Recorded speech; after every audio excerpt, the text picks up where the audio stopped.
Abraham আরুকে কোলে তুলে ওয়াশরুমের শাওয়ারের নিচে দাঁড় করিয়ে দিল। পিঠে পানি পড়তে অসহ্য যন্ত্রণা হচ্ছে আরুর। ও যেন দাঁড়িয়ে থাকার শক্তি পাচ্ছে না। কোনো রকমে মুখ ফুটে বলে উঠল, দয়া করে এবারের মতো ছেড়ে দিন, আমি আর শাড়ি পরবো না। কেন পরবি না শাড়ি? ও তার মানে এর পরের বার থেকে উন্মুক্ত দেখে সিডিউস করতে যাবি ছেলেদের? ছি, এসব কি বলছেন ভাইয়া? বলছি তো ভুল হয়ে গেছে। আমি তোর কবেকার ভাইয়া? বারবার ভাইয়া বলিস কেন? তোর মতো রাস্তার মেয়ে আমাকে ভাইয়া বলে কোন সাহসে? আমি কোনো রাস্তার মেয়ের ভাইয়া হতে চাই না। আরু করুণ দৃষ্টিতে আব্রাহামের দিকে তাকিয়ে আছে। 10 বছর পার হয়ে গেছে, তবুও মাথা থেকে রাস্তার মেয়ে দাগটা এখনো মুছতে পারেনি। আব্রাহাম কিছুক্ষণ ওর মুখ পানে এক দৃষ্টিতে তাকিয়ে থেকে ওয়াশরুম থেকে বের হয়ে গেল। পিঠে এত বেল্টের বাড়ি পড়েছে যে এখন দাঁড়িয়ে থাকতে কষ্ট হচ্ছে ওর। কিছুক্ষণ আগে আরুর খালাতো বোন নুসরাতের এঙ্গেজমেন্ট পার্টিতে পরার জন্য বড় মামির কালো শাড়িটা চেয়ে নিয়েছিল। শাড়িটা ওর খুবই পছন্দের। শাড়িটা পরে সুন্দর করে সাজুগুজু করছিল আরু। লোকে বলে ও নাকি আগুন সুন্দরী, তাই হয়তো আগুনের মতো তীব্র যন্ত্রণাতে ছারখার হয়ে যাচ্ছে ওর শরীর। শাড়িটা আর দ্বিতীয়বার পরার অবস্থায় নেই। আব্রাহাম শাড়িটা ছিঁড়ে ফেলেছে। আরু এবার কলেজে উঠেছে। একটু আগে যে ওকে এভাবে মারলো সে ওর বজ্জাত মামাতো ভাই আব্রাহাম খান। আরিফ হোসেন আর আরিয়া বেগমের দুই মাত্র সন্তানের মধ্যে বড় ছেলে আব্রাহাম আর মেয়ে আফরিন। আরু ছোট থেকে আব্রাহামদের বাড়িতে থাকে, কারণ একটা অ্যাক্সিডেন্টে আরুর মা বাবা মারা যায়। তখন থেকেই ও মেয়ে হয়েও এ বাড়িতে আশ্রিতা হয়ে আছে। সব গল্প তো আর সুখের হয় না, তেমন আরুর জীবন সুখের হয়নি। আরুর আম্মুরা 4 ভাই বোন। ওর আম্মু সবার ছোট। ওর বড় মামা আরিফ খান আর তার স্ত্রী আরিয়া বেগম, মেজো মামা শহীদ খান, তার স্ত্রী মিমি বেগম, সেজো খালা আরিফা। ওর বড় মামা আর মেজো মামা একসাথে থাকে। ও এখানে এখনো শুধু বড় মামা আর বড় মামির জন্য আছে, আর বাকিরা তো ওকে দেখলে মুখ বাঁকায়। ওর উপস্থিতি তাদের পছন্দ হয় না। রাত হয়েছে অনেকক্ষণ, হয়তো বড় মামি আর বড় মামা চলে এসেছে। ও নিচে যাব করেও শক্তিতে কুলোতে না পেরে বিছানায় গা মেলে দিল। যখন থেকে আরো ভালোবাসার মানে বুঝেছে তখন থেকে ও একজনকেই ভালোবেসেছে। হঠাৎ কারো ডাকে ওর ঘুম ভেঙে যায়। চোখ বন্ধ করে আছে আরু, চাইলেও চোখ খুলতে পারছে না। তাও কোনো রকমে উঠে বসে চোখ হালকা করে খুলে দেখে বড় মামি এসেছে। কি হয়েছে রে মা তোর? সেই কখন থেকে ডাকছি তোকে। ও মামি তুমি? সরি গো, আমার না জুটতে দেরি হয়ে গেছে। সমস্যা নেই, ও একদিন দেরি হতেই পারে। আসলে আরুর কথাটা শেষ করার আগেই নিচে চিৎকার চেঁচামেচিতে ওর বড় মামি নিচে চলে গেল। আরু কোনো রকম ফ্রেশ হয়ে বাথটাবটা চেঞ্জ করে একটা 3 পিস পরে নিচের দিকে দৌড় দিল। নিচে গিয়ে দাঁড়াতে মেজো মামি ওর গালে একটা চড় মেরে ধাক্কা মেরে নিচে ফেলে দিলেন। চিৎকার করে বলে উঠলেন, তোর সাহস কি করে হয় কাল পার্টিতে আসা? তোর এই চেহারা নিয়ে খুব দেমাক না? এসব কি হচ্ছে মেজো? আমার ভাইয়ের ছেলের সাথে তোর কি? হ্যাঁ, ও আমার ভাইয়ের ছেলেকে আলাবোলা ভেবে রূপের জালে ফাঁসাতে চাইছিল। কথাটা বলেই আরুর পেটে এক লাথি মারতে যান মামি। তখন বড় মামি মেজো মামিকে ধাক্কা দিয়ে সরিয়ে মেঝে থেকে ওকে তুলে বুকে জড়িয়ে নেয়। আরু তো হতবাক, কি করবে বুঝতে পারছে না। মেজো মামির কথা শুনে লজ্জায় ওর মরে যেতে ইচ্ছে করছে। ওর চোখ দিয়ে টপাটপ করে পানি গড়িয়ে পড়ছে। একটু আগের ঘটনা, সকলে ড্রয়িং রুমে বসে আড্ডা দিচ্ছে। হঠাৎ মেজো মামির ফোনে একটা কল আসে। সেটা রিসিভ করার পর মামি জোরে জোরে চিৎকার করে আরুকে ডাকতে থাকে। আর ও নিচে আসা মাত্রই এই কাহিনী শুরু হয়। আরু চোখ তুলে সামনে তাকিয়ে দেখে সেখানে সকলে উপস্থিত, শুধু বড় মামা আর আব্রাহাম দাদে। সকলে ওর মার খাওয়া আর বেজ্জতি দেখে মজা নিচ্ছে। তোমার এত বড় সাহস আমাকে ধাক্কা মারো? তোমার সাহস কি করে হয় তুমি ওকে এভাবে আঘাত করো? ভাবি, তুমি কি রাস্তার মেয়ের জন্য আমার সাথে এভাবে কথা বলছো? তুমি যেমন আচরণ করছো তাতে এর থেকে ভালো ব্যবহার আমার থেকে আশা করো না। তেমন গাছ তেমনি ফল। ওর মাও একটা ছিল চরিত্রহীন, আত্মার পেটের টারও। চিৎকার শেষ করার আগেই কারো হুঙ্কারে সবাই চমকে ওঠে। সামনে তাকিয়ে দেখে আব্রাহাম দাঁড়িয়ে আছে। স্টপ। কিছুক্ষণ আগে সেখানে এত চিৎকার চেঁচামেচি হচ্ছিল, এখন সেখানে নীরবতা বিরাজ করছে। নীরবতা ভেঙে আব্রাহাম বলে ওঠে, একটু আগে কি যেন বলছিলেন চাচি, আবার বলুন তো। আসলে কথাটা আমি ভালো করে শুনতে পাইনি। আমি বললাম গাছ যেমনি তার ফলও তেমনি। আর ওর মা ছিল একটা চরিত্রহীন, তার মেয়ে আবার না কত ভালো হবে ও। চাচি, মিমি, ভালো হবে না বলে দিচ্ছি। কি ভালো হবে না? হ্যাঁ, আমি কি কিছু ভুল বলেছি নাকি? সিমি যদি এতই ভালো তাহলে বিয়ের আগের দিন পালিয়ে গেল কেন বাপ ভাইয়ের মুখে চুলকানি মাখিয়ে? চাচি আপনি কার সম্পর্কে কি বলছেন ভেবে বলছেন? আমি ঠিকই বলছি। তোমার ফুপি আর তার মেয়ে এত ভালো, তাহলে ওর মা কেন আমার ভাইকে বিয়ে করলো না? কেন পালিয়ে গেল বলো? আমার বাবার বাড়ির লোকজনকে সেই দিন কতটা অসম্মানিত হতে হয়েছিল। তো কি করতো আপনার লম্পট চরিত্রহীন ভাইকে বিয়ে করতো? আব্রাম, মুখ সামলে কথা বলো। কেন, গায়ে ফসকা পড়ে নাকি সত্যি কথা শুনে চাচি? আমার ভাইয়ের সম্পর্কে কথা বলার সাহস কোথায় পাও? আপনার সাহস কি করে হয় আমার ফুপির সম্পর্কে কথা বলার? আব্রাহামের বজ্র কণ্ঠ শুনে সবাই কেঁপে ওঠে। আব্রাহাম বদ মেজাজি ছেলে, সে এখন শান্ত হয়ে কথা বলছে, তার মানে সে ভয়ঙ্কর রেগে গেছে। সে রেগে গেলে কেমন যেন শান্ত হয়ে যায়, তেমন ঝড় উঠার আগে সব শান্ত তেমন। আব্রাহাম হলো ঠান্ডা মাথায় বাস দেওয়ার লোক। আব্রাম, তুমি আমার সাথেও এভাবে কথা বলতে পারো না। আমি কি পারি আর না পারি সবাই জানে তা। তোমার ফুফি নটি মেয়েকে সাবধান করে দাও, ও যেন আমার ভাইয়ের ছেলে আশেপাশেও না যায়। আর আমি যদি জানতে পারি আমার ভাইয়ের ছেলের সাথে কথা বলার চেষ্টা করেছে, তাহলে ওর কি হাল করব দেখে নিও। তাহলে আপনি আপনার ভাতিজা রাফিকে সাবধান করুন, আরুর সাথে যেন না মিশতে আসে। আব্রাহাম ভাই এবার আরুর সামনে আসে। আরুর গালে একটা চড় মেরে বলল, তোকে না বারণ করেছিলাম পার্টিতে যেতে, তাও কেন গেলি? জবাব দে। পুরুষালী হাতের চড় খেয়ে ঠোঁট ফেটে রক্ত পড়ছে আরুর। কাল রাতেও মার খেয়েছে, সাথে সকালের মার, মেজো মামির কথা, সব একসাথে নিতে না পেরে ওখানেই মাথা ঘুরে পড়ে যায় আরু। চোখে আলো লাগায় চোখ মুখ কুচকে চোখ মিটমিট করে খুলে দেখে আরু নিজের ঘরে। দেয়াল ঘড়ির দিকে তাকিয়ে দেখে বিকেল 3:30 বাজে। আস্তে আস্তে সকালের সব ঘটনা মনে পড়ে ওর। বুকের ভেতর ব্যথা করছে ওর, নিঃশ্বাস বন্ধ হয়ে আসছে, চোখে অন্ধকার দেখছে। চোখ বুঝে মাথাটা বালিশে এলিয়ে দিল। মনে মনে আল্লাহকে স্মরণ করছে। যার কেউ নেই তার আল্লাহ আছে, আল্লাহ ছাড়া ওর মতো এতিমদের কেউ ভালোবাসে না। 2 দিন আগে যখন খালামণি এ বাড়িতে আসে এনগেজমেন্টের জন্য দাওয়াত দিতে, তখন ওকে দেখে খালামণি যেতে বলে পার্টিতে। খালামণি সবার থেকে আলাদা, সে আরুকে ভালোবেসে আপন করে নেয় না, আবার দূরে সরিয়েও দেয় না। ও মাঝে মাঝে খেয়াল করে খালামণি ওর দিকে এক দৃষ্টিতে তাকিয়ে থাকে। সবাই যখন শপিং এ যাওয়ার সময় ওকে ডাকে বড় মামি, তখন আব্রাহাম ভাইয়া ওকে বলে, তুই কোথাও যাচ্ছিস না, সোজা নিজের রুমে গিয়ে পড়তে বস। এমন করেন কেন আব্রাহাম ভাইয়া?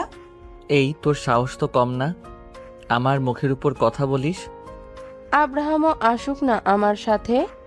না মা, ও কোথাও যাচ্ছে না, ওর সামনে এইচএসসি, আর এখন ওর কোথাও যাওয়া হবে না। থাক রে মা, জানিস তো ও কেমন। ও যখন একবার না বলেছে তাহলে সেটা আর হ্যাঁ হবে না। তোর কি লাগবে বল আমাকে, আমি এনে দিবনি। আমার কিছু লাগবে না মামি। কথাটা বলি আরু ওর রুমে এসে শুয়ে পড়ল। সন্ধ্যার পর শপিং থেকে সবাই আসলো, তখনও আরু নিজের রুমে শুয়ে আছে। ওর রুমের পাশেই আব্রাহাম ভাইয়ের রুম। বড় মামি ওর জন্য একটা 3 পিস এনেছে, সেটা ওর রুমে দিতে আসে আব্রাহাম। তখন বিছানায় বসে ওর মাথায় হাত বুলিয়ে দেয়, আর তার সাথে কপালে একটা চুমু। সাথে সাথে চোখ খুলে দেখে আব্রাহাম পাশে। মা, এটা তোর জন্য এনেছে, এখন খেতে আয়। রাতে খাবার টেবিলে। আমি আগেই বলে দিচ্ছি আরও যেন পার্টিতে না যায়। কেন, অনুষ্ঠানে আমি গেলে কি হবে? আমি যখন বলেছি তখন তুই যাবি না। আব্রাহাম ভাইয়ের কথা না শুনে আরু বড় মামির থেকে ওর পছন্দের শাড়িটা পরে পার্টিতে যায়। তার পরিণাম এখন সাংঘাতিক। চোখ খুলে উঠে বসলো আরু। বুকের ব্যথাটা একটু কমেছে, কিন্তু ঘাড় টেনে ধরেছে ওর। মাথাটা ঘুরছে। কাল রাত থেকে না খাওয়া আরু।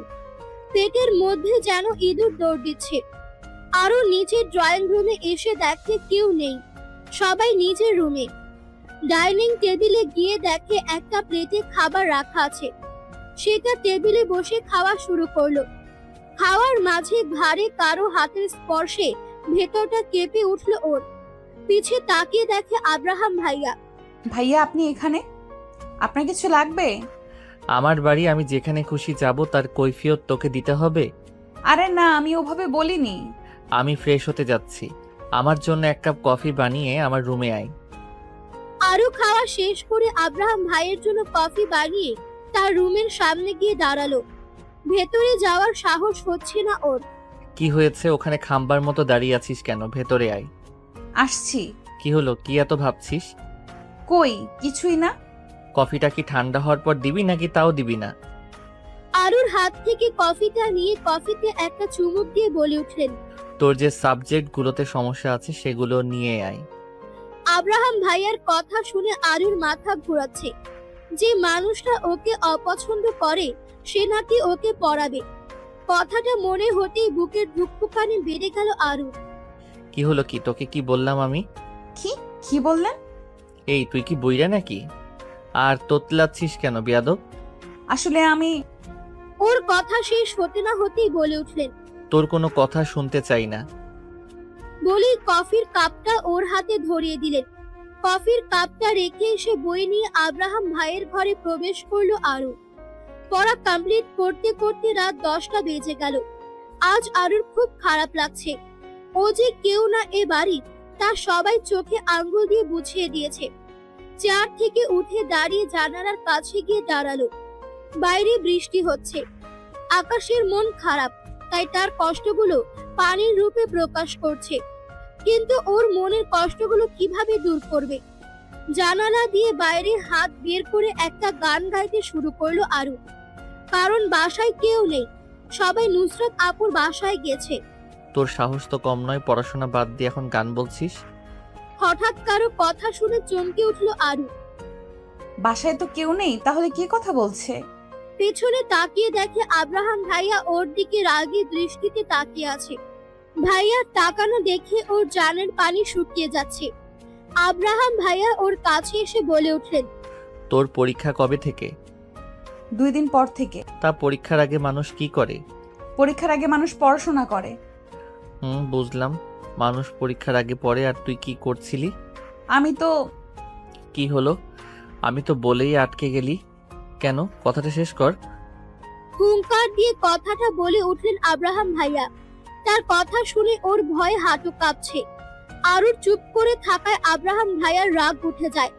ওর কাছে এসে গাল চেপে ধরে বলে উঠলেন, তোর সাহস দেখে আমি অবাক। তুই কি আমার মান সম্মান সব শেষ করে তবেই শান্তি পাবি? আরু ফ্যাল ফ্যাল করে আব্রাহামের দিকে তাকিয়ে আছে। এই তোকে আমি এই আব্রাহাম খাওয়াচ্ছি, পড়াচ্ছি, তোর সমস্ত খরচ বহন করছি, আর তুই পড়াশোনা বাদ দিয়ে ঘোরাঘুরি, নাচ গান। তুই পড়াশোনা করবি না? তোকে কি সারা জীবন পালবো নাকি? আমার লাগছে, ছাড়ুন। তোর পিছনে এত টাকা খরচ করে এতে আমার লাভ হচ্ছেটা কি? তুই যদি পরীক্ষায় ফেল করিস তাহলে তোর একদিন কি আমার একদিন। অনেক সহ্য করেছি। তোকে আমি যা করতে বলি তুই তার ঠিক উল্টোটা করবি, আর যেটা করতে বারণ করব তুই ঠিক সেটাই করবি। আমার মান সম্মান সব শেষ করে তুই শান্তি পাবি। আব্রাহাম ভাইয়ের কথা শুনে ওর বুকের ভেতর চিনচিন ব্যথা করতে শুরু করে। গাল থেকে আব্রাহাম ভাইয়ের হাত সরানোর চেষ্টা করতেই তিনি আরো জোরে চেপে ধরে। আচমকা ওকে ধাক্কা দিয়ে ফেলে রুম থেকে বের হয়ে যান। তার ধাক্কায় আরো টেবিলের ওপর গিয়ে পড়ে। টেবিলের উপর পড়ায় কালকের মায়ের জায়গায় লাগে। সেখান থেকে রক্ত পড়তে শুরু করে। কালকের আব্রাহাম ভাইয়ের মায়ের ব্যথা, আব্রাহাম ভাইয়ের কথা শুনে ওর বুকের যন্ত্রণা, আর এখন টেবিলের কোনায় লাগায় গলা কাটা মুরগির মতো ছটফট করতে করতে আরু মেঝেতে উপর হয়ে শুয়ে পড়ল। বুকের ব্যথায় ওর নিঃশ্বাস দম বন্ধ হয়ে আসছে। রাত 2:30 বাজে। কোনো রকম উঠে বসলো আরু। ব্যথায় টনটন করে উঠল পিঠ। কখন যে মেঝেতে ঘুমিয়ে পড়েছিল খেয়াল নেই।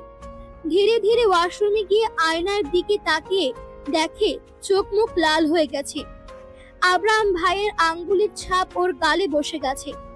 মুখে পানি দিয়ে আয়নার দিকে তাকিয়ে বলল, কি আছে এই চেহারার মাঝে যে কেউ আমাকে ভালোবাসে না? আচ্ছা, আমি এতিম বলে যে কেউ আমার উপর জোর খাটাতে পারে? আমার অপরাধ কি? কয়েকদিন যাবৎ বুকের ব্যথাটা একটু বেশিই হচ্ছে। সামনে তাকিয়ে দেখে আব্রাহাম ভাইয়া। রে, তোর সাহস দেখে আমি অবাক। তুই জানিস আমি প্রতিদিন সকালে তোর হাতের তৈরি কফি খাই, আর তুই কফি না বানিয়ে ঘুমাচ্ছিস। সরি, আমার ভুল হয়ে গেছে। আমি এক্ষুনি কফি বানিয়ে আনছি, আপনি একটু অপেক্ষা করুন। আব্রাহাম ভাইয়ের জন্য কফি বানিয়ে তার রুমে গেল আরু। হঠাৎ তিনি বললেন, তোর মধ্যে কি কোনো ম্যানার্স নেই? কারো রুমে ঢুকতে হলে তার পারমিশন নিতে হয়, জানিস না? সরি, আমার ভুল হয়ে গেছে, আসলে তাড়াহুড়া। ওয়াশরুমে আমার জামা কাপড় ভিজিয়ে রাখা আছে, ধুয়ে ছাদে শুকাতে দিয়ে আয়। তার কথা মতো তার ওয়াশরুমে গিয়ে তার জামা কাপড় সব ধুয়ে ছাদে শুকোতে দিয়ে আসলো আরু। মাথাটা প্রচন্ড ব্যথা করছে। মায়ের কথা মনে পড়ছে। ছোটবেলায় মা যেমন মাথায় হাত বুলিয়ে দিত ঘুম পাড়ানির গান গেয়ে। ইস, আমার যদি মা বেঁচে থাকতো তাহলে নিশ্চয়ই আমার এই অবস্থায় আমার পাশে বসে আমার মাথায় হাত বুলিয়ে দিত। এগুলো ভাবতে ভাবতে ঘুমিয়ে পড়ে আরু। বড় মামির ডাকে ওর ঘুম ভেঙে যায়। ও চোখ বন্ধ করে আছে। মাথা ব্যথা এখনো করছে। পুরো শরীর ব্যথা আরু। গলা শুকিয়ে কাঠ হয়ে গেছে। তীব্র জ্বরে শরীর পুড়ে যাচ্ছে ওর। বড় মামি ওর মাথায় হাত দিতেই চমকে ওঠেন। আরু বড় মামিকে বলল, বড় মামি, আমাকে একটু পানি খাওয়াবে? আমার গলাটা না শুকিয়ে কাঠ হয়ে গেছে। বড় মামি এ কথা শুনে ওকে তুলে বসাতে ওর পিঠে হাত দেন। আহ! বড় মামি অবাক হয়ে যায়। তিনি বললেন, কি হয়েছে রে মা? তোর পিঠে আমি হাত দিতেই তুই আহ করে উঠলি? কিছু না মামি, বাদ দাও, তুমি আমাকে পানি খাওয়াও। কিছু না মানে কি হয়েছে বল? বললাম তো কিছু হয়নি। বড় মামি ওকে পানি খাইয়ে রুম থেকে বের হয়ে যান। আরু বিছানায় শুয়ে আছে। পিঠ ব্যথায় টনটন করছে। আরু কান্না আটকানোর চেষ্টা করছে, কিন্তু কিছুতেই পারছে না কান্না থামাতে। আজ মায়ের কথা খুব মনে পড়ছে আরু। বড় মামি ওর জন্য ঝাল ঝাল নুডলস রান্না করে এনে আরুর মাথায় হাত বুলিয়ে দিতে দিতে বললেন, ওর তো মা, দেখ তোর জন্য ঝাল ঝাল নুডলস রান্না করে এনেছি, এটা খেয়ে দেখ, তোর ভালো লাগবে। আজ আরু বড় মামিকে বলে উঠল, জানো মামি, তোমার শরীর থেকে আমি মা গন্ধ পাই। আজ তুমি প্লিজ রাতে আমার সাথে থেকো। আজ না আমার মা বাবা কথা খুব মনে পড়ছে। রাতে বড় মামি আরুর সাথে ছিল। মায়ের মতো যত্ন করে এক রাতে আরুর জ্বর কমিয়ে ফেলেছেন। সকালবেলা ঘুম থেকে উঠে ফ্রেশ হয়ে আব্রাহাম ভাইয়ের জন্য কফি বানিয়ে তার রুমের দরজা নক করলো আরু। আসবো ভাইয়া? আব্রাহাম ভেতর থেকে বলে উঠলেন। আয় ভিতরে। রুমের ভেতর ঢুকে আরু দেখলো তিনি আয়নার সামনে দাঁড়িয়ে রেডি হচ্ছেন। আরু তার দিকে এক দৃষ্টিতে তাকিয়ে আছে। মানুষটা যাই পরে তাতে তাতেই সুন্দর লাগে। আমাকে দেখা বাদ দিয়ে আমার কফিটা দে। নিন আপনার কফি। কফি দিয়ে তার রুম থেকে বের হয়ে গেল। আজ আরুর পরীক্ষা। এখন বাজে 8টা। আব্রাহাম ভাইয়া ভার্সিটির জন্য রেডি হয়ে বের হয়ে যান। আরু ওপর থেকে তার চলে যাওয়া দেখছে। মনে মনে বলে, ইস, মানুষটা কত সুন্দর। ড্রেস পরে নিচে নেমে আসতে বড় মামি ওর কপালে হাত দিয়ে দেখলেন জ্বর আছে কি নাই। বড় মামির থেকে রিক্সা ভাড়া টাকা নিয়ে কলেজে যাওয়ার জন্য বের হয়ে গেল আরু। বাড়ি থেকে বের হয়ে হাঁটতে লাগলো। রিক্সা ভাড়ার টাকা খরচ না করে হেঁটে হেঁটে যায়। আব্রাহাম ভাইয়ার বাড়ি থেকে 10 মিনিট হাঁটলেই ওর বেস্ট ফ্রেন্ড আহির বাড়ি। আহির বাড়ির সামনে যেতেই দেখছে আহি রিক্সা নিয়ে ওর জন্য ওয়েট করছে। আরো যেতেই এক হাত বাড়িয়ে দেয় ওর দিকে। আহির হাত ধরে রিক্সায় উঠে বসে ও। হাত ধরে আহি বলে ওঠে, ভালো না রে? না, সেরকম কিছু না। আরো আরো নানান কথা বলতে বলতে স্কুলে পৌঁছে গেল ওরা। প্রশ্নপত্র পেতে আরুর চোখ ছানা বড়া। আব্রাহাম ভাইয়া যা পড়িয়েছে তাই আসছে পরীক্ষায়। রাত 9টা বাজে। মেজো মামি ভাইয়ের বউ, তার ছেলে মেয়ে এসেছেন। সবাই ডাইনিং টেবিলে বসে আছে। বড় মামি আর মেজো মামি এক এক করে সব খাবার টেবিলে সাজিয়ে রাখছে। নিচে নামতেই বড় মামা আরুর দিকে তাকিয়ে বললেন, ওখানে দাঁড়িয়ে আছিস কেন মা? এদিকে আয়। বলেই তার পাশের চেয়ারে ইশারা করলেন। আরু বড় মামার কথা মতো তার পাশের চেয়ারে বসে পড়ল। ও ঠিক সামনেই আব্রাহাম ভাইয়া বসে আছেন। তার দিকে তাকাতেই দেখে তিনিও ওর দিকে তাকিয়ে আছেন। তাকাতেই চোখাচোখি হয়। আরু চোখ নামিয়ে অন্যদিকে তাকিয়ে থাকে। মেজো মামির মা বড় মামার উদ্দেশ্যে বললেন, বলুন চাচি, কি আবদার? দেখেন চাচি, আপনার আবদারটা যদি আমার সাধ্যের মতো হয় আমি অবশ্যই পূরণ করার চেষ্টা করব। আপনার কথা বুঝলাম না। মেজো মামির মায়ের কথা শুনে বড় মামা মামি একে অপরের মুখ চাওয়াচাওয়ি করছেন।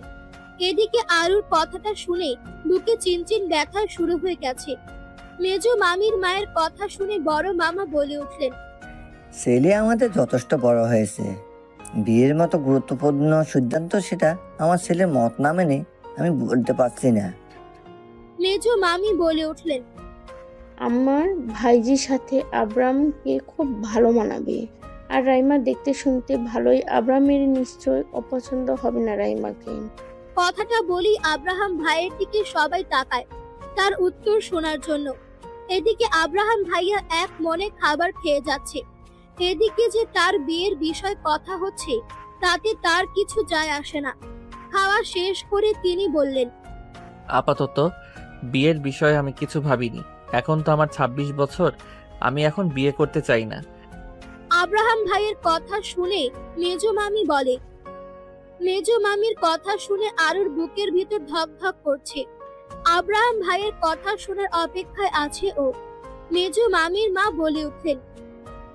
মেজো মামির মায়ের কথা শুনে আব্রাহাম ভাইয়া একবার রাইমার দিকে তাকিয়ে দেখে রাইমা মাথা নিচু করে মুচকি মুচকি হাসছে। আর একবার আমার দিকে তাকালো।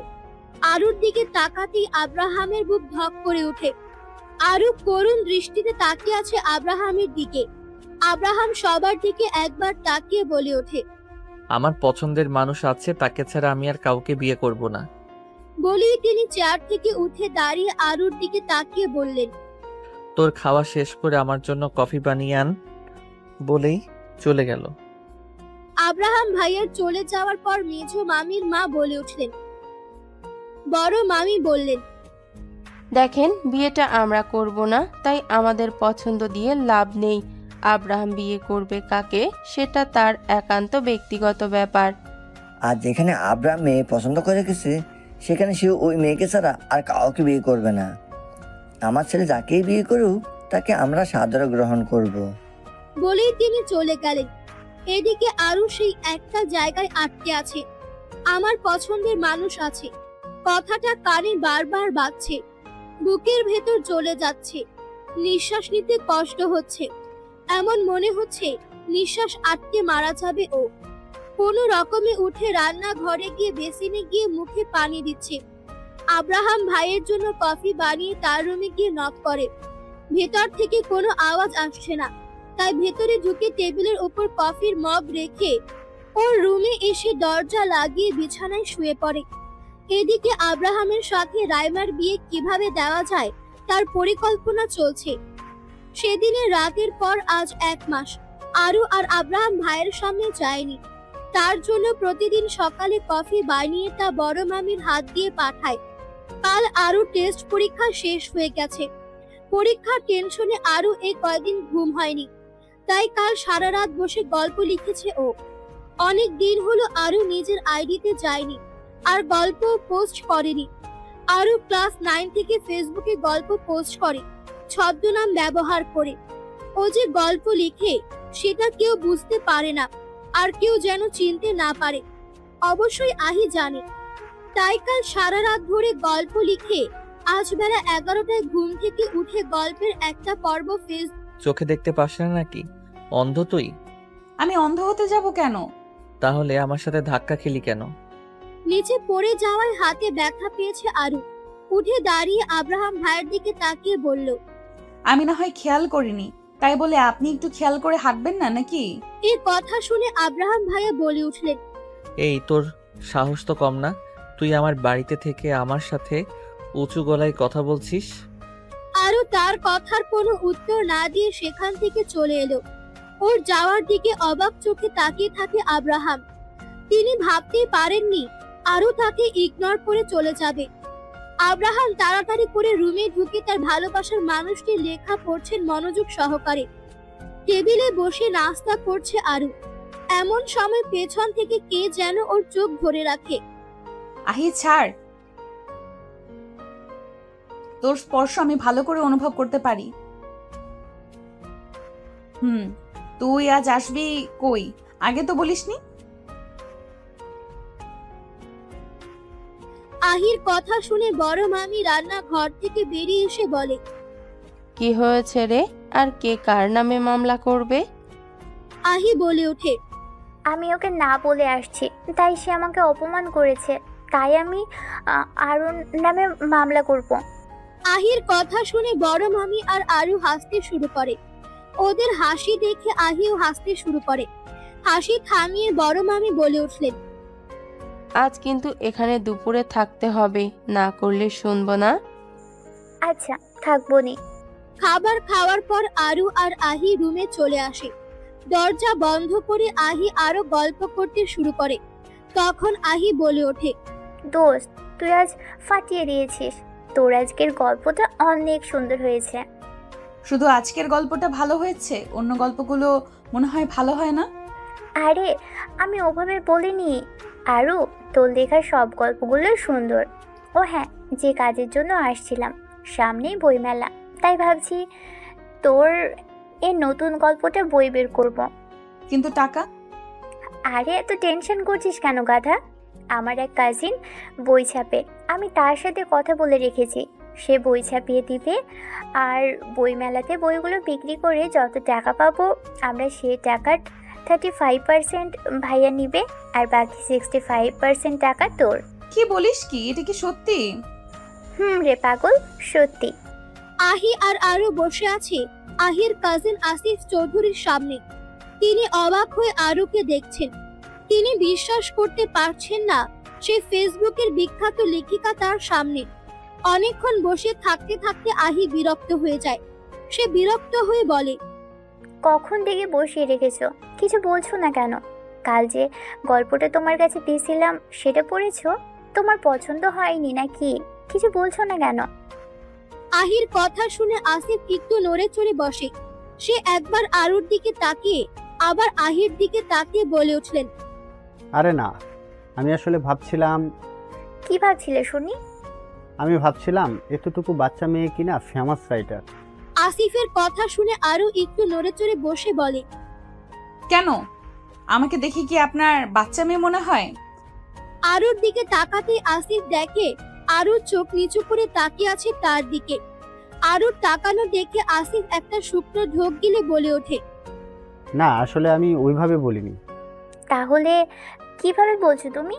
আহি ফট করে কথাটা বলে উঠল। আহির কথা শুনে এবার আসিফ গলা খাকারে দিয়ে বলে, আমি বলছি এত অল্প বয়সে এত সুন্দর লেখা কিভাবে? তোমার লেখা অসম্ভব সুন্দর। আমি তোমার অনেক বড় ফ্যান।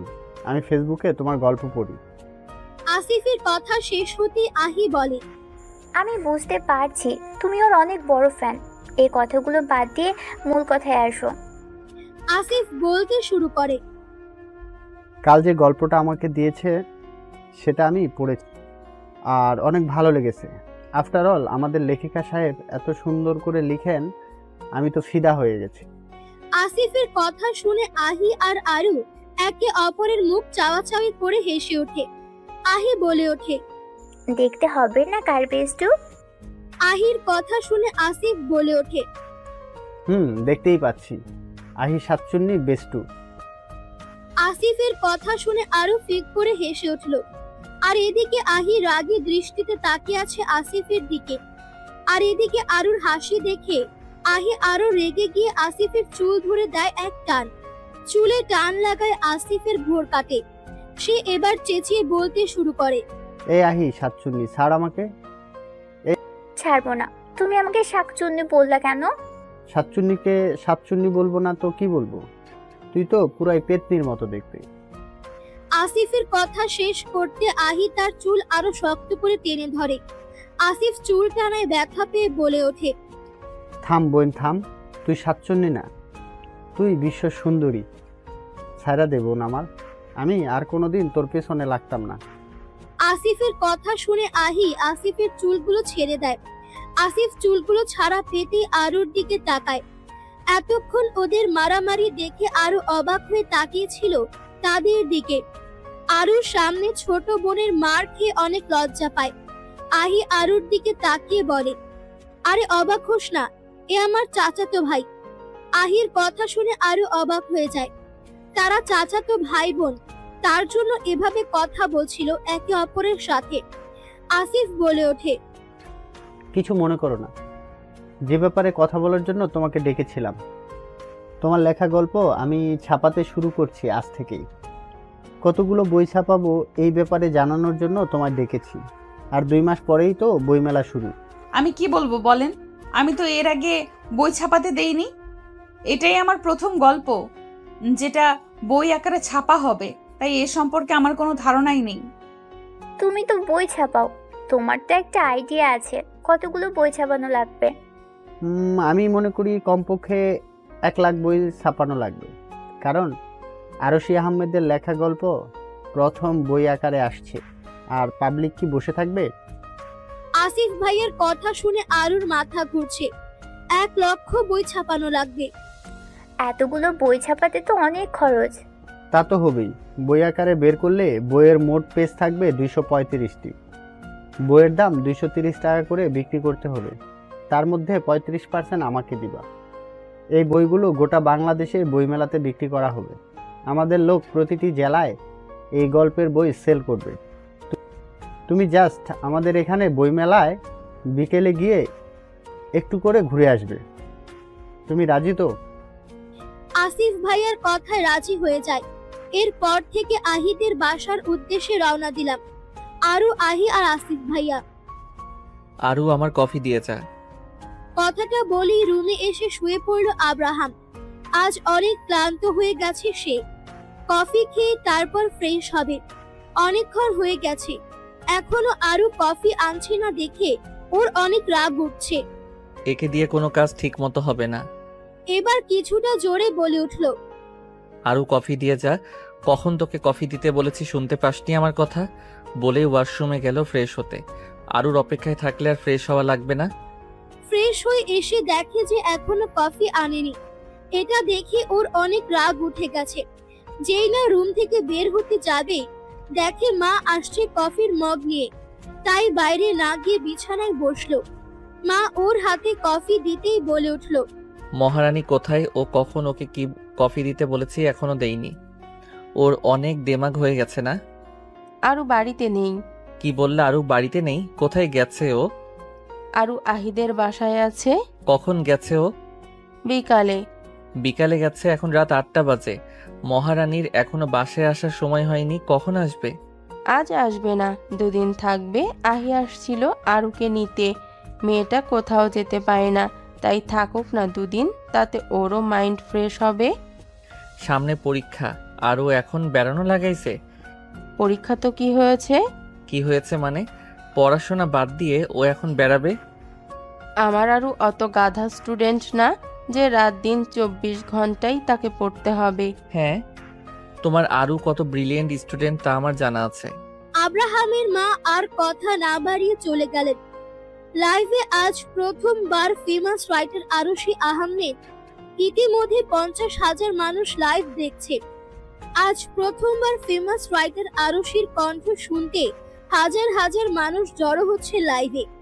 লাইভে একটা গান গাইছেন ফেমাস রাইটার আরশি। হাজার হাজার মানুষ কমেন্ট করছে।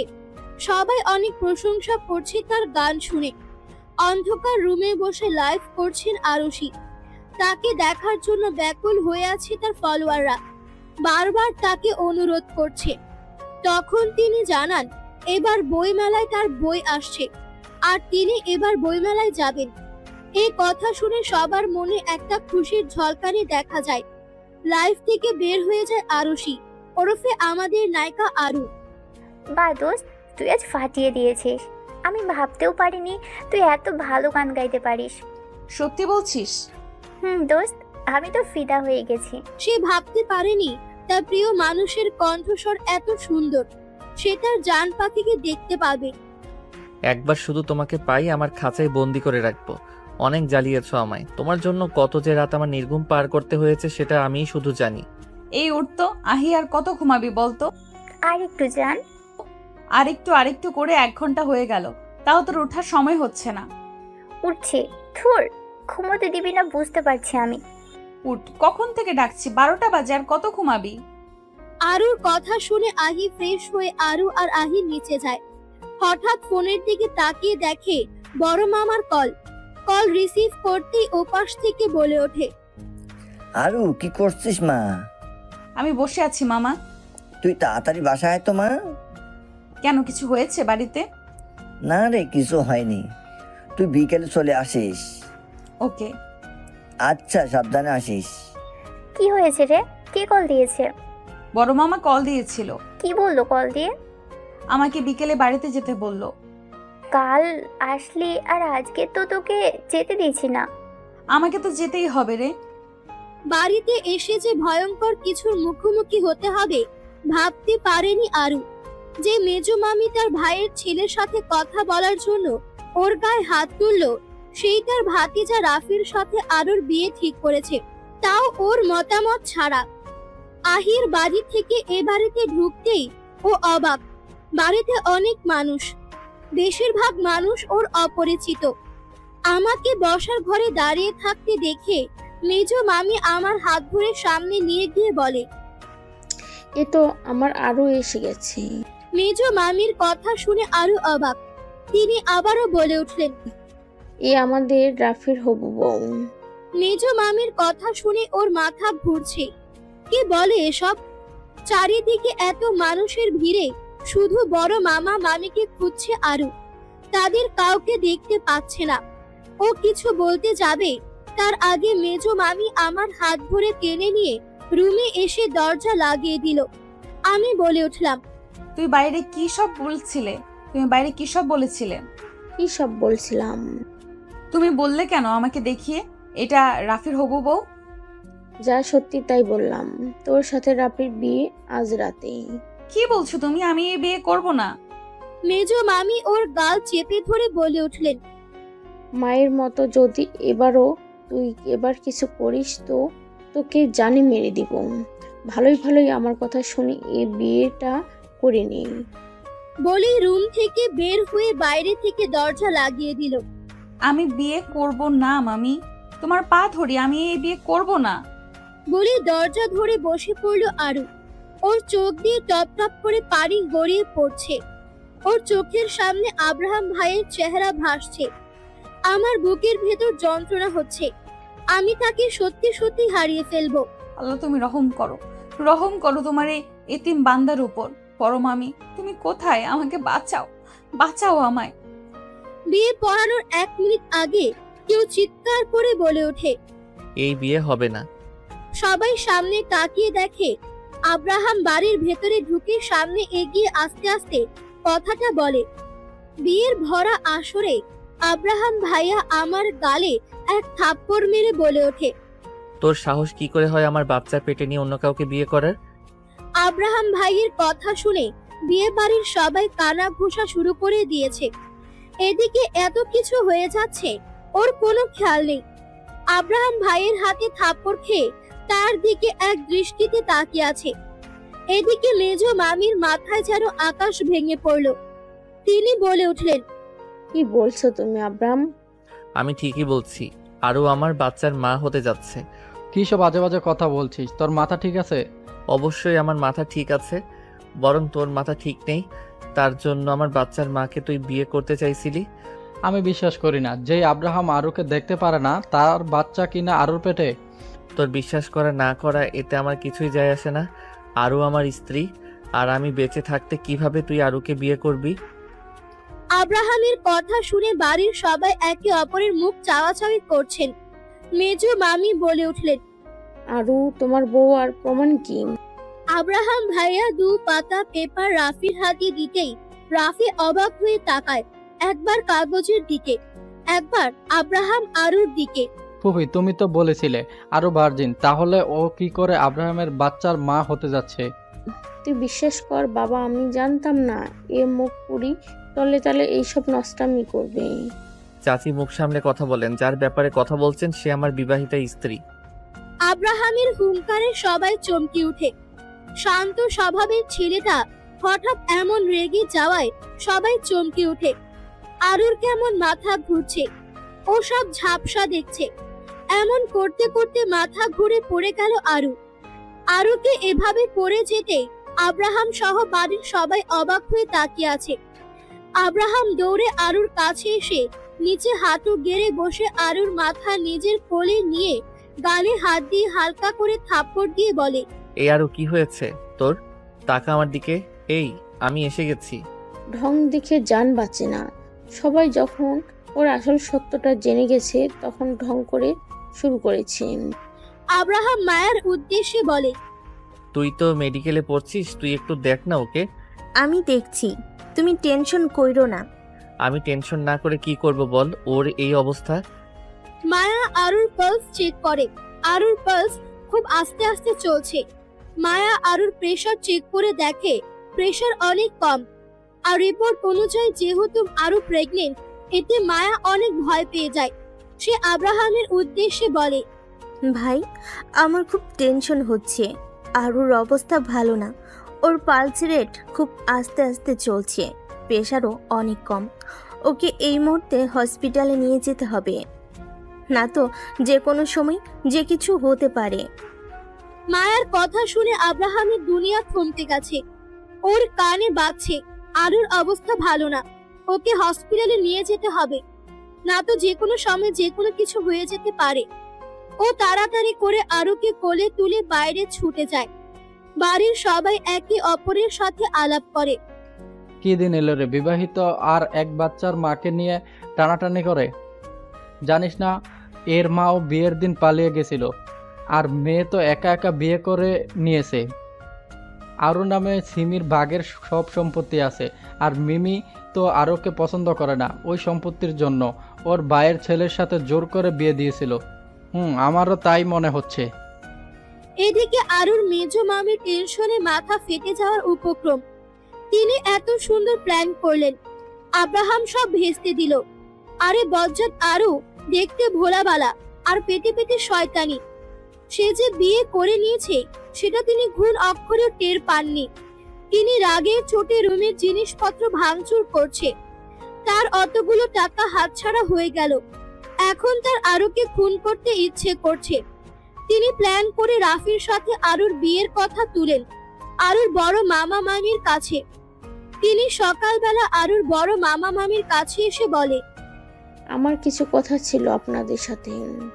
আরুর বড় মামা মামি একে অপরের মুখ চাওয়াচাওয়ি করে বলে উঠলেন, বলো কি বলবা? আমার ভাতিজা রাফি আরুকে পছন্দ করেন। তোমার ভাতিজা রাফি আরুকে পছন্দ করে? পছন্দ করেন, আর আরুকে বিয়ে করতে চান। আরুকে রাফি বিয়ে করতে চায়। কথাটা শুনে আরিয়া বেগম চমকে উঠলেন। তার চোখের সামনে 20 বছর আগের ঘটনা ভেসে ওঠে। এমন একদিন 20 বছর আগে মিমি এসে তার ভাইয়ের সাথে সিমির বিয়ের কথাটা বলেছিল। আরিফ হোসেনের মুখটা থমথমে হয়ে যায়। 20 বছর আগে যে ভুল তিনি করেছিলেন তা এখনো তাকে কুরে কুরে খায়। আরুর দিকে তাকাতেই তার বুকের ভেতর এক যন্ত্রণা অনুভব করে। তিনি বলে উঠলেন, আমি এই ব্যাপারে কিছু বলতে পারছি না। আর আরুর এখনো বয়স হয়নি, সে এখনো একটা বাচ্চা মেয়ে। এখন তার বিয়ে দেওয়া ঠিক হবে না। আর এখানে আরুরও একটা মত আছে। আমি তো এক্ষুনি বিয়ে দিতে বলছি না, এক্ষুনি কাবিন করে রেখে পরে আরও সঠিক বয়স হলে অনুষ্ঠান করে বিয়ে হবে। মিমির কথা শুনে আরিয়া বেগম বলে উঠলেন, আরুর এখন কোনো বিয়ে দিব না, ও অনেক ছোট, আর তোমার ভাইয়ের ছেলের সাথে তো আরই না। কেন, আমার ভাতিজা কোন অংশে কম যে আরুর সাথে তুমি বিয়ে দিবে না? আমি আর আরিফ এখন বর্তমান আরুর গার্জেন, তাই আরুর কবে কখন বিয়ে দিব সেটা আমাদের ব্যাপার। আমিও দেখেছি তুমি কি ঠিক বলেছো। দুপুরে আরিফ হোসেন আর আরিয়া বেগমের খাবারে অতিরিক্ত ঘুমের ওষুধ মিশিয়ে দিয়েছে মিমি। তার জন্য বাড়িতে এত কিছু হয়ে যাচ্ছে, তাও তারা টের পাচ্ছেন না। হসপিটালে আরুকে অ্যাডমিট করার পর ডাক্তাররা আরুকে ভালো করে চেক আপ করে জানান। আপনার অনেক দেরি করে ফেলেছেন। ডাক্তারের কথা শুনে আব্রাহামের পুরো পৃথিবী থমকে গেছে। তার বুকের ভেতর যন্ত্রণা হচ্ছে, সে নিঃশ্বাস নিতে পারছে না, খুব কষ্ট হচ্ছে তার। পেশেন্টের অবস্থা ভালো না, আপনার রিসেপশনে গিয়ে বাকি ফর্মালিটিস পূরণ করুন। পেশেন্টের হার্টে একটা রিং পরানো লাগবে। কি বলছেন? অনেকদিন যাবৎ তার এই প্রবলেম, আর আপনারা কি করে এমন একটা সময় তাকে মেন্টালি এত প্রেশার দিতে পারেন? আমার আরও ঠিক হয়ে যাবে তো? যে কোনো সময় যে কোনো কিছু হতে পারে। আপনারা আল্লাহকে ডাকেন, এই মুহূর্তে তিনি একমাত্র রক্ষাকারী। আইসিইউ এর সামনে দাঁড়িয়ে ভেতরের দৃশ্য দেখে আব্রাহাম থরথর করে কাঁপছে। ভেতরে 5 জন ডাক্তার ছোটাছুটি করছে। আরুর হার্টে রিং পরানো হয়েছে, কিন্তু তার শরীর অতিরিক্ত মাত্রায় দুর্বল থাকায় তার অবস্থা উন্নতির দিকে যাওয়া বাদ দিয়ে অবনতির দিকে যাচ্ছে। মুখে অক্সিজেন মাস্ক লাগানো আছে। বাইরে থেকে এমন দৃশ্য দেখে আব্রাহামের চোখ দিয়ে টপাটপ করে পানি গড়িয়ে পড়ছে। সে আরুর এই অবস্থা দেখতে পারছে না। তার ছোট্ট জানটার সাথে এত কেন খারাপ হয়? মানুষ বলে আল্লাহ যা করে ভালোর জন্য করে, তাহলে তার ছোট্ট জানটার সাথে কি এমন ভালোর জন্য এমন মৃত্যুর সাথে যন্ত্রণা সহ্য করতে হচ্ছে? সে নিজের চোখে তার ভালোবাসার মানুষটির এমন অবস্থা দেখে সে কিছুই ঠিক করতে পারছে না। পাখির কিচিরমিচির শব্দ ঘুম ভাঙে আরুর। চোখ হালকা খুলে মিটমিট করে তাকায় চারিদিকে। অচেনা জায়গায় নিচেকে দেখে অনেকটা অবাক হয়ে যায়। ভালো করে চারিদিকে তাকিয়ে বুঝতে পারে এটা হসপিটাল। তার মাথায় চট করে আসে, সে কেন হসপিটালে। তারপর এক এক করে তার সবকিছু মনে পড়ে। সে সাথে অস্থির হয়ে উঠেছে। তাকে বাঁচাতে মিথ্যে কথা বলেছিল আব্রাহাম ভাইয়া। তাকে কে হসপিটালে নিয়ে এসেছে? তার বড় মানে কই? তাকে কেন দেখতে পাচ্ছে না? কি হয়েছে রে তোর? এমন করছিস কেন? তোর বুকে কি ব্যথা হচ্ছে? আমি ডাক্তার ডাকবো কি? হঠাৎ কারো কণ্ঠস্বর শুনে সামনে তাকিয়ে দেখে আব্রাহাম ভাইয়া। ওর দিকে তাকিয়ে কেমন অস্থির হয়ে জিজ্ঞেস করছে কথাগুলো। তার দিকে এক দৃষ্টিতে তাকিয়ে আছে ও। কতদিন পর মানুষটাকে এভাবে আমার জন্য অস্থির হতে দেখলো। কি হলো? কথা বলছিস না কেন? কোথায় কষ্ট হচ্ছে তোর? আমাকে বল। তার কথা শুনে বুকের ভেতর অজানা সুখ সুখ অনুভূতি হচ্ছে ওর। কিন্তু তার পরেই মনে পড়ে গেল সে অন্য কাউকে ভালোবাসে। যার কাছে যার মানসিক শান্তি মেলে না, তার কাছে তার ঠাঁই মেলে না। আরো বলে ওঠে, আমার কোনো সমস্যা হচ্ছে না। পরমামি, মামা কোথায়? মা বাবা রাস্তায় আছে, আসছে। এদিকে আব্রাহাম অনুশোচনায় ভুগছে। কতগুলো ভুল সে করেছে, তার জন্য নিষ্পাপ মেয়েটা এতটা কষ্ট ভোগ করেছে। সেদিন সন্ধ্যায় আরুকে হসপিটাল থেকে বাসায় নিয়ে আসা হয়। আরুর এই খবর শুনে আহিত পাগল প্রায়। সে প্রতিদিন হসপিটালে গিয়ে আরুকে দেখে আসতো। আজ বাসায় নিয়ে আসছে, তার জন্য সে এ বাড়িতে আসছে। আসিফ, আহি আর আহির আম্মু আরুকে দেখতে এসেছে। আসিফ এক দৃষ্টিতে তাকিয়ে আছে আরুর মায়াবী মুখের দিকে, আর আহি সে তো রাগে ফুঁসছে। এদিকে আব্রাহাম একবার আসিফ তো আরেকবার আরুর দিকে তাকায়। আরু আহির সাথে কথা বলছে, আর আসিফ আরুকে দেখছে। এসব দেখে আব্রাহামের মাথা গরম হয়ে যায়। তার পছন্দের মানুষটার দিকে কেউ প্রেম প্রেম নজরে তাকালে তার কি মাথা ঠিক থাকে? হঠাৎ করে আব্রাহাম বলে ওঠে, তা ফেমাস রাইটার আরুশি আহমেদ ওরফে আরু আপনার কি ওষুধ খাওয়ার টাইম হয়নি? আব্রাহামের কথা শুনে আরুর বুক ধুকপুক করতে থাকে। সে ভাবছে আব্রাহাম কিভাবে জানলেন ও সেই আরশি রাকে। আরও তোর কাছে একটা জিনিস চাই আমি। কি চাই আপনার আমার থেকে? আমার জানা মতো তো কিছু দেওয়ার মতো নেই। কে বললো নেই কিছু দেওয়ার মতো? কি কি আছে আমার? আমার তুমিটাকে চাই। আমার বুকের ভিতর লুকিয়ে রাখতে চাই তোকে, যাতে কেউ তোকে আমার থেকে আলাদা করতে না পারে। আব্রাহাম ভাইয়ের কথা শুনে আমি অবাক হয়ে তাকিয়ে রইলাম। সে এগুলো কি বলছেন? তার কথা শুনে আমার বুকের ভেতর ধক ধক করে উঠল। খুশিতে আমার মনের পাখিটা আকাশে উঠতে থাকে। কিন্তু হঠাৎ আব্রাহাম ভাইয়া তো অন্য কাউকে ভালোবাসার কথাটা মনে আসতেই আমি কাঁপা কাঁপা গলায় বললাম, কি হয়েছে আপনার? কি সব বলছেন? আমি ঠিকই বলছি। আপনার তো জিএফ আছে। তুই আমার জিএফ পেলি কোথায়? কেন, সেদিন তো বললেন। আরে বোকা, সেদিন কবে? সেদিন রাতে খাবার টেবিলে বসে বললেন না আপনার পছন্দের মানুষ আছে। বলেছি তো। তাহলে আমাকে কি বলছেন এগুলো? যা সত্যি তাই বললাম। কিসের সত্যি? আমাকে বলছেন কেন? আপনার পছন্দের মানুষকে বলেন গিয়ে। আমি তো আমার পছন্দের মানুষকে বললাম।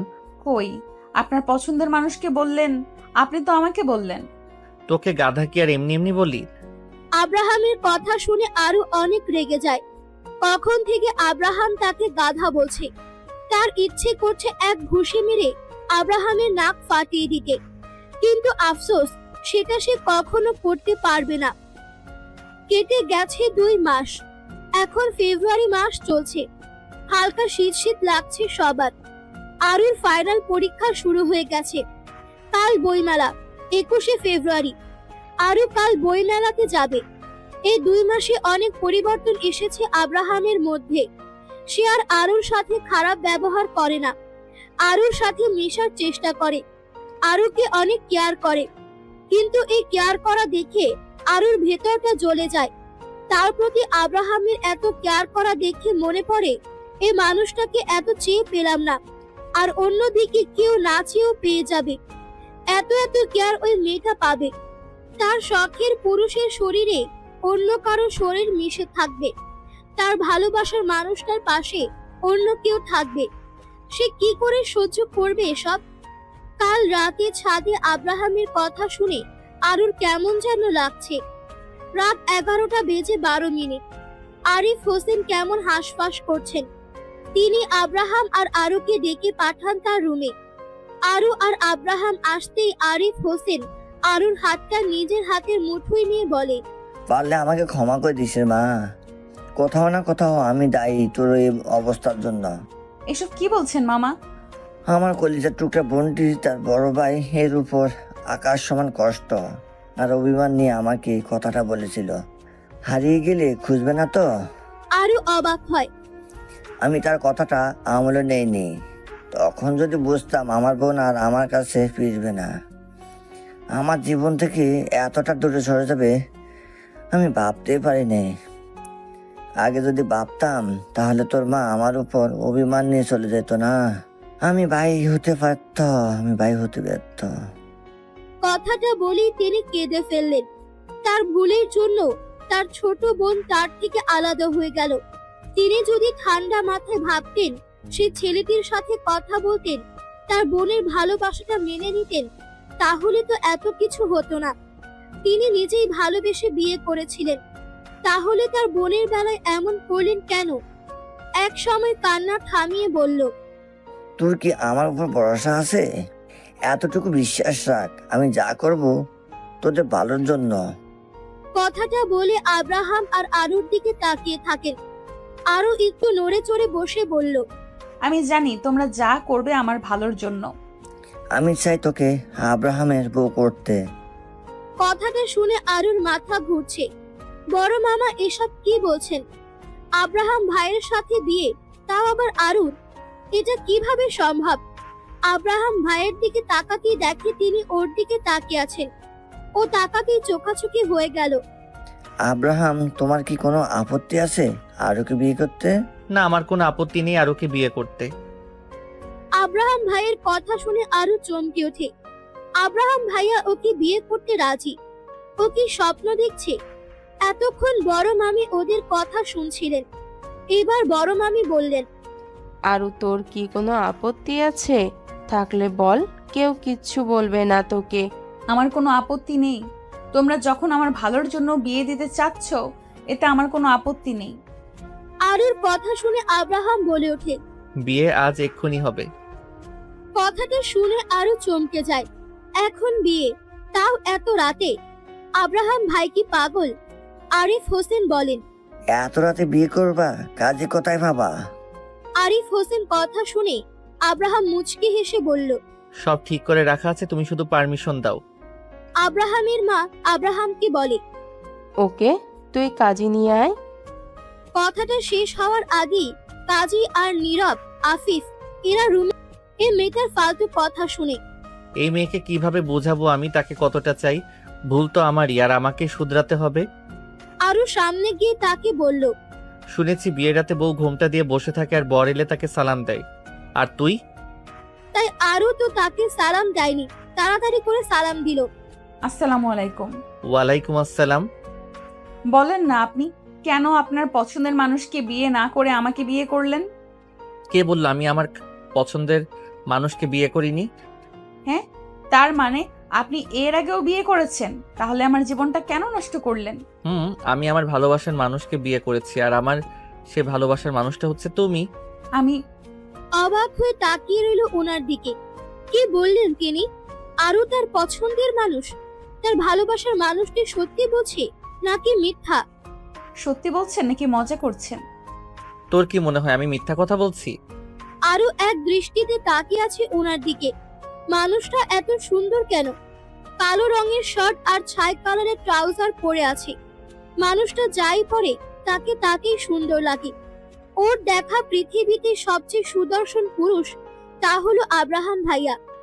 আমাকে এভাবে তার দিকে তাকিয়ে থাকতে দেখে সে বলল। আর কত চোখ দিয়ে গিলে খাবি? তার কথা শুনে আরো হকচকিয়ে গেল। বলল, কি বলছেন? তুই কি দিন দিন বইরা হয়ে যাচ্ছিস নাকি? আমি বয়রা হতে যাব কেন আব্রাহাম ভাইয়া? কি বললি তুই? এবার আপনি কি বয়রা হচ্ছেন নাকি? থাপ্পড় দিয়ে গাল ফাটিয়ে দিব। কয়েকদিন থেকে দেখছি তুই আমাকে ভয় পাচ্ছিস না, আবার আমার মুখে মুখে কথা বলিস। আপনি বাঘ না ভাল্লুক যে ভয় পাবো? তাই নাকি? আব্রাহাম এক দৃষ্টিতে আরুকে দেখছে। এই তো পিচ্ছি আরু এ বাড়িতে আসলো। আসার কিছুদিন পর ওর স্কুল ড্রেসে এসে সর্দি মুছে। তারপর থেকে তাকে দেখলেই ওর মেজাজ গরম হতো। খেতে বসে আগে আম্মু আমাকে খাইয়ে দিত, আরু আসার পর থেকে তাকে খাইয়ে দিত। আরুকে দেখলে কেমন যেন একটা বিরক্তি ভর করত। সময়ের সাথে সাথে তা কেটে গেল। ছোট্ট আরু বড় হতে থাকলো। আরুকে দেখে তার নিজেকে কেমন যেন একটা অনুভূতি হয়। আর আরু যে নজর কাড়া সুন্দরী, তাকে দেখলে যে কোনো পুরুষের রাতের ঘুম নষ্ট হয়ে যাবে। রাফির নজর আরুর উপর পড়তেই আব্রাহাম তা বুঝতে পারে। সে তার জন্য আরুকে শপিং মলে নিয়ে যেতে রাজি হয়নি। একটা ছেলে হয়ে আরেকটা ছেলের চোখের ভাষা খুব ভালো করে বুঝতে পারে, তেমন আব্রাহামও বুঝতে পেরেছিল রাফির নজর ঠিক না। তাই আরুকে নুসরাতের এঙ্গেজমেন্ট পার্টিতে যেতে নিষেধ করেছিল। কিন্তু সে আব্রাহামের কথা না শুনে বরং আরো সেজে পার্টিতে যায়। সব ছেলের নজর আরুর উপর। আব্রাহামের মাথা গরম হয়ে যায় এসব দেখে। তার মধ্যে কয়েকজন ছেলের কথা শুনে আব্রাহামের মাথা আরো গরম হয়ে যায়। কয়েকজন ছেলে নিজেদের মধ্যে বলাবলি করছে, দেখ ভাই, সামনে একটা ডানাগাড়া পরি। ভাই, ফিগারটা অনেক জোস। ঠোঁট দুটো দেখলেই নেশা হয়ে যাচ্ছে। এরকম কথা শুনে আর নিজেরা কন্ট্রোল করতে না পেরে আরুকে এসে মারে। আর বৃষ্টির সময় জানালা দিয়ে হাত বের করে গান গাইছিল আরু। আর পাশের বিল্ডিং এর একটা ছেলে আরুকে দেখছিল। আরু যখন গান গাইছিল তখন ব্যালকনি থেকে আব্রাহাম পুরো গানটা আব্রাহাম শুনে। হঠাৎ খেয়াল করে সামনের বিল্ডিং এর একটা ছেলে আরুর দিকে তাকিয়ে আছে। এটা দেখে তার অনেক রাগ ওঠে। সে আরুর রুমে গিয়ে আরুকে অনেক কথা শোনায়। আরু, একবার শাড়ি পরবি? এখন রাত 2:30 বাজে, এখন শাড়ি পরবো? এখন। আরু শাড়ি পরে যখন আব্রাহামের সামনে আসে, আব্রাহাম মুগ্ধ চোখে দেখে আরুকে। এভাবে কি দেখছেন আপনি? তোকে দেখছি। কেন? ভালোবাসি তাই। আব্রাহামের কথা শুনে অবাক হয়ে যায় আরু। আব্রাহাম নিজের মুখে স্বীকার করলো তাকে ভালোবাসে। আরু বলে ওঠে, কই বললেন না তো? আপনি কিভাবে বুঝলেন আমি রাইটার আরুষি? আরে বুদ্ধু, তুই আর আহি একসময় গল্প লেখা নিয়ে কথা বলছিলি, তখন শুনেছি। আর সেদিন লাইভে তোর গান শুনে শিওর হয়ে যায় তুই আরুষি ওরফে আরু। আব্রাহাম ভাইয়ের কথা শুনে আরু অবাক হয়ে যায়। শোন আরু, তুই আমাকে খুব খারাপ মানুষ ভাবিস না। এগুলো কি বলছেন? ঠিকই বলছি। আমি তোমাকে অনেক কষ্ট দিয়েছি না? কি করব বলো, তোমার আশেপাশে অন্য কোনো ছেলেকে দেখলে আমার সহ্য হয় না। তাই? নুসরাতের এঙ্গেজমেন্টের দিন তোমাকে সবাই দেখছিল, তোমার রূপের প্রশংসা করছিল। আমার সেটা সহ্য হয়নি। আমার কলিজা পাখিকে কেন অন্য কেউ দেখবে? আমি খুব সরি জান, তোকে আর কোনো কষ্ট দিব না, তোকে বুকের ভিতর লুকিয়ে রাখবো। কথাটা বলে আরুকে জড়িয়ে ধরে কপালে চুমু দেয়। আব্রাহামের বুকে চুপটি করে আছে আরু। তাকে লুকিয়ে লুকিয়ে এত ভালোবাসতো আব্রাহাম, সে বুঝতেই পারেনি। আব্রাহাম আরুর মুখটা সামান্য তুলে বলে, জান, মেয়াই। কথাটা বলি ভুবন ভোলানো হাসি দেয়। আব্রাহামের কথা শুনে আরুর বুক ধুকধুক করে উঠল। তার হাসি দেখে লজ্জা পেয়ে আব্রাহামের বুকে মাথা রাখে। আব্রাহাম তার উত্তর পেয়ে আরুকে আরো শক্ত করে জড়িয়ে ধরে। আব্রাহামের এলোমেলো স্পর্শে আরুর ধুকপুকানি শুরু হয়ে যায়। আরুর এমন অবস্থা দেখে আব্রাহাম আর নিজেকে কন্ট্রোল করতে পারে না। আরুকে নিয়ে সুখের রাজ্যে ভ্রমণ করে। গভীর রাতে দুজন মানুষের ভারী নিঃশ্বাসের শব্দ শোনা যায়। সকাল সকাল মুখে পানি পড়ায় চোখ মুখ কুঁচকে যায় আপনা আপনি। তাকিয়ে দেখে আরু আয়নার সামনে দাঁড়িয়ে চুল মুছছে। ভেজা চুল থেকে পানি গড়িয়ে পড়ে জামার পেছনের দিক ভিজে গেছে। ভেজা চুলে পেছন থেকে আব্রাহামের নেশা লেগে যায়। সে বিছানা থেকে নেমে পেছন থেকে আরুকে জড়িয়ে ধরে। হঠাৎ পেছন থেকে জড়িয়ে ধরায় চমকে যায়। আয়নার দিকে তাকিয়ে দেখে আব্রাহাম পেছন থেকে জড়িয়ে ধরে আছে। ও বলল, গোসল করা বাদ দিয়ে আমাকে জড়িয়ে ধরে আছেন কেন? আমি আমার বউকে জড়িয়ে ধরে আছি, তাতে তোর কি? আমার কি মানে? মানে আমি আমার বউকে জড়িয়ে ধরে আছি, তোকে তো জড়িয়ে ধরিনি। আমাকে তো জড়িয়ে ধরে আছেন। তো কি হয়েছে আগে বল, আমাকে রেখে কেন আগে একা একা গোসল করলি? তো কি করব, আপনাকে অনেকক্ষণ ডাকছিলাম, আপনি তো উঠছিলেন না। আর আমার আজ বইমেলায় যাওয়ার কথা, তাই তাড়াতাড়ি শাওয়ার নিলাম। এত সকালে শাওয়ার নিতে ইচ্ছা করে না জান? এখন সকাল, আপনার মাথা ঠিক আছে তো? কেন, আমার মাথা কেন ঠিক থাকবে না? মাথা যদি ঠিক থাকতো তাহলে বেলা 12টাকে সকালবেলা বলতেন না। কি 12টা বেজে গেছে? জনাব। জান, তুমি আমারে রাইখে একা একা গোসল করছো, এর জন্য তোমাকে শাস্তি পেতে হবে। কি শাস্তি শুনি? তোমাকে আমার সাথে আবার শাওয়ার নিতে হবে বলেই আরুকে নিয়ে যায় ওয়াশরুমে। শাওয়ার অন করতে আরু চিৎকার শুরু করে দেয়।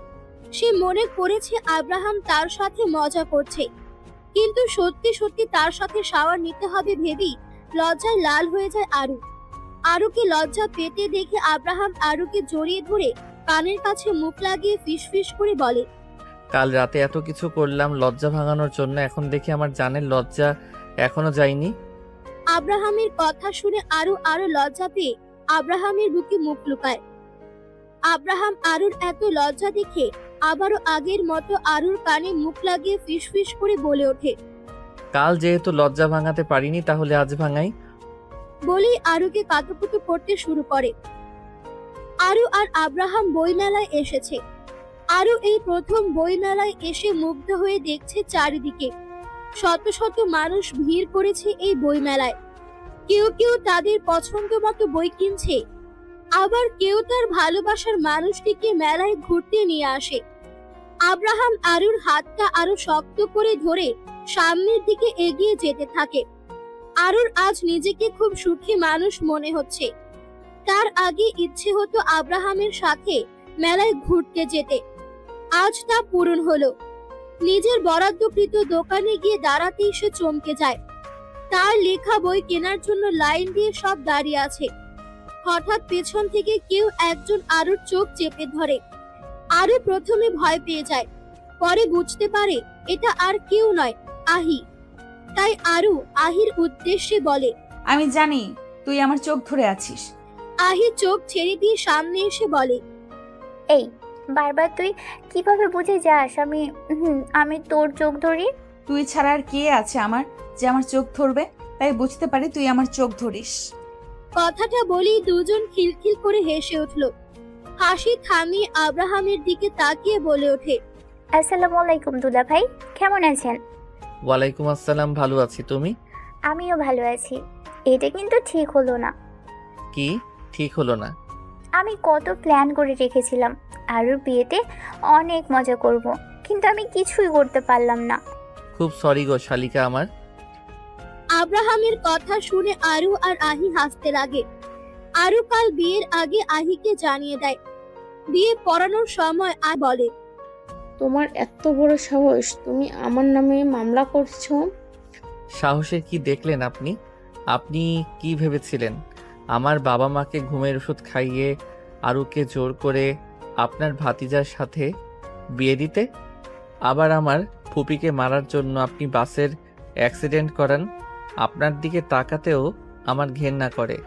মানুষ কতটা নিকৃষ্ট হলে একজন মানুষকে খুন করার জন্য এত নিরীহ মানুষদেরও মেরে ফেলে। আব্রাহামের কথা শুনে বাড়ির সবাই অবাক হয়ে যায়। মিমি আব্রাহামের কথা শুনে ভয় পেয়ে যায়। তার সত্যিটা এভাবে সবার সামনে চলে আসবে সে ভাবতেও পারেনি। ভয় তার চোখে মুখে ফুটে ওঠে। আব্রাহাম আবার বলে ওঠে, আপনি নিশ্চয়ই ভাবছেন আমি কিভাবে এসব জানলাম। আপনাকে কয়েকদিন আগে আমি ফোনে কথা বলতে শুনেছি, আপনি কাউকে বলছিলেন। আব্রাহাম ফোন বের করে অডিও চালু করে দেয়। সিমিকে তো প্ল্যান করে মেরে দিয়েছিলাম যাতে সে এই সম্পত্তি আমি নিজেই করতে পারি। এর জন্য বিনা দোষে ওই বাসের লোকগুলো মারতে হলো। আর এখন আপদ আরও ঘাড়ে জুটেছে। একে রাস্তায় থেকে সরালে আমার রাস্তা একদম ক্লিয়ার। কথাটা বলেই তিনি হাসা শুরু করেন। পেছন থেকে আব্রাহাম সব রেকর্ড করে রাখে আর পুলিশ স্টেশনে গিয়ে ভিডিওটি দেখায় আর তার নামে মামলা করে আসে। আব্রাহামের কথা শুনে বাড়ির সবাই অবাক হয়ে যায়। তার পাশাপাশি সবাই ঘৃণার চোখে দেখছে মিমিকে। সামান্য সম্পত্তির জন্য তার আদরের ছোট বোনকে মেরে ফেললো। কথাটা শুনেই আরুর মেজো মামা মিমির গালে এলো পাথারি থাপ্পড় মেরে চলেছেন। তিনি বলে উঠলেন, তোকে আমি তালাক দিলাম, 1 তালাক, 2 তালাক, 3 তালাক। মিমি বেগম তালাকের কথা শুনে বাকরুদ্ধ হয়ে যায়। পুলিশ এসে মিমি বেগমকে টানতে টানতে নিয়ে যায়। আব্রাহাম আগেই পুলিশ ডেকেছিল। আরো ডুকরে কেঁদে ওঠে। সামান্য সম্পত্তির জন্য ওর মাকে মেরে ফেললো। কথাটা মনে হতেই তার বুক ভারী হয়ে আসে। আব্রাহাম আরুকে কোলে তুলে রুমে নিয়ে আসে। আরু তখনও কেঁদে চলেছে। আরুর কান্না আব্রাহামের সহ্য হচ্ছে না। সে আরুকে জড়িয়ে ধরে ঘাড়ে এলো পাথারে চুমু খেতে শুরু করে। আব্রাহামের কাণ্ডে অটোমেটিক আরুর কান্না অফ হয়ে যায়। আব্রাহাম আরুর কানের কাছে মুখ নিয়ে বলে, ওহে কন্যা, তোমার কাজল কালো চোখে কান্না মানায় না। আরো শক্ত করে জড়িয়ে ধরে আব্রাহামকে, যেন ছেড়ে দিলে হারিয়ে যাবে। এদিকে আব্রাহাম আরুকে পাজা কোলে তুলে বিছানায় শুয়ে দেয়। ড্রিম লাইট জ্বালিয়ে দেয়। বক্সে লো ভয়েসে একটা গান বাজছে। গানের আওয়াজের পাশাপাশি দুজন মানুষের ভারী নিঃশ্বাসের সাক্ষী ঘরের প্রতিটা দেয়াল।